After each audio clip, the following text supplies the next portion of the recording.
ستاسو کور افغانستان. سلامونه دوستانو، لکه څنګه چې تاسو ته معلومه ده چې نن سبا په پاکستان کې د افغان کډوالو سره یو ډیر بد وضعیت روان دی. هغه ګرفتاریانې کیږي، هغه ځورول کیږي، له هغو نه پیسې اخیستل کیږي په مختلفو نامونو باندې، خو هغه په جبري توګه باندې بیرته افغانستان ته استول کیږي. د دې په اړه باندې د پښتون ژغورنې غورځنګ مشر منظور احمد پښتون یو نوی تازه بیان چې د افغانانو په هکله باندې کړی، تاسو دا راسره واورئ، بیا به خبرې کوو. د پښتون ژغورنې غورځنګ مشر منظور پښتون تازه بیان دی. بسم الله الرحمن الرحیم. ټولو ته سلامونه، ستړي مه شئ. داسې ورځې دي چې د بر وطن زموږ ولسونه، زموږ افغانان دا ریاست په زور، په ظلم، په جبر، په ناانصافۍ په زور وباسي، ستنوي. دغه عمل موږ ټولو ته واقعا ډېر مو زړونه پرې خفه دي او ډېر پرې دردېږو. خو زه بیا هم وایم چې دا ریاست یوازې د بر وطن د افغانانو دپاره نه، بلکې د کوز وطن پښتنو افغانانو په هکله هم دغه سوچ لري او په نږدې ورځو کې به عملي کوي. محترمو پیرنګی هم په دې هڅو کې و او تل یې پالیسۍ دا وې چې دا ملت پښتانه افغانان د یو بل نه لرې، د یو بل نه تقسیم پاشلي، د یو بل نه متنفر وساتي. هم دا د پیرنګیانو بقایات هم هغه پالیسي په مخ وړي او اوس یې هم دغه عمل په دغه بنیاد شروع کړی دی. موږ د دې پر خلاف باعثیت ملت باید ودرېږو. هم په تیرو 2 لسیزو کې 90 لکه پښتانه افغانان د کوز وطن، د کوزې پښتونخوا، د سوات نه تر وزیرستانه پورې بې کوره شول او کورونه ډنګ او بمبار شول. او دوی په نږدې ورځو کې د دوی چې وایي چې موږ هارډ سټیټ جوړېږو. ستاسو څه خیال دی؟ دوی هارډ سټیټ معنا سخت ریاست. ستاسو څه خیال دی چې دوی سخت ریاست د امریکې دپاره جوړېږي؟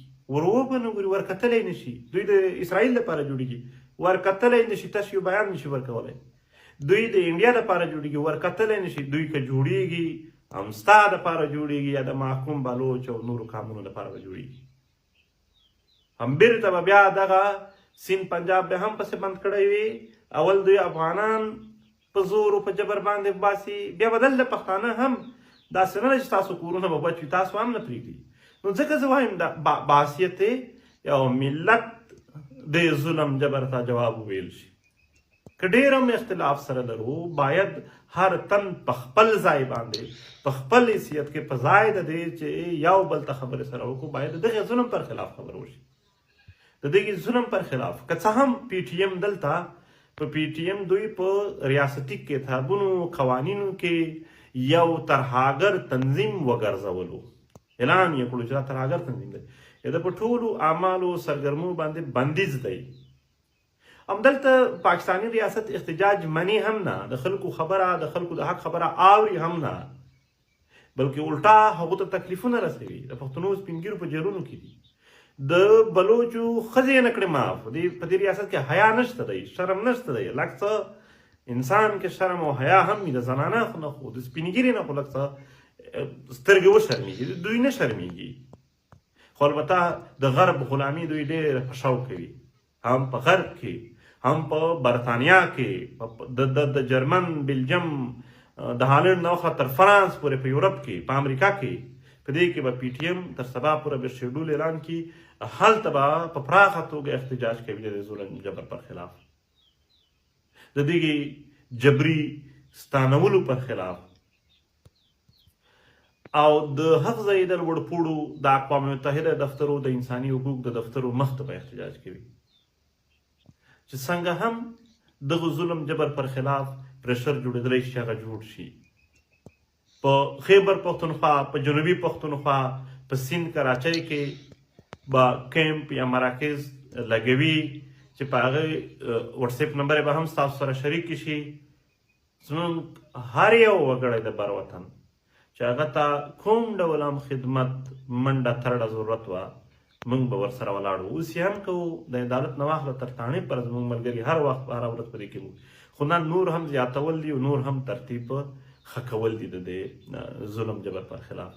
نو بیا به هم د دغې هر چېرته چې ظلم جبر کېده د دغې ملت پر خلاف تحریک به ولاړ وي. منمه تحریک په مشکل وخت کې دی، منمه تحریک د ډېرو لویو ستونزو سره به مخ وي، خو یقین لرم په خپل ملت باندې، یقین لرم په خپلو ملګرو باندې چې انشاءالله په اتحاد او اتفاق سره به موږ ورو د دغو حالاتو نه ځان وباسو. بلکې داسې یو تنظیم لکه دوی چې وایي چې موږ هارډ سټیټ جوړېږو، موږ هم هڅې کوو د دې دپاره، موږ هم لګیا یو، موږ هم خپل کوشش بند کړی نه دی، یوه ورځ مو نه دی بند کړی، موږ هم هارډ پی ټي ایم درته جوړېږو چې څنګه هم ته څومره سختي ده، څومره چې ته سخت راځې دومره به هم انشاءالله سخت جواب درته میلاویږي. صحیح ده، ستا به وس زیات وي، ته به ډایرکټ کولی شي، زموږ به لږ وخت اخلي، خو یو ظلم جبر مو نه هیر دی، نه هیرولی شو. بیا هم دا وایم چې د هر څه پر ځای باید د دې ظلم جبر پر خلاف هر څوک په شریکه غږ د یو ملت په صفت پورته کړي. نورې هم ډېرې ستونزې دي، ظلم جبر روان دی، میرے لیکې در نه روانه ده، ځوان شهید لاش پروت دی په خیبر کې. نن هم آمنه یوه ماشومه هغه د دوی په خپلو ماټرو ګولۍ کې زخمي او یعنې ویشتلې ده، بیا پاتن سماپخت سره شهادت ته رسېدلې یا نه، خدای دې وکړي چې نه وي رسېدلې. داسې نورو ځایونو کې هم دا دوی اوس به لږ چې فارغ شي، بیا به دلته هم ظلم جبر نور هم زیاتوي.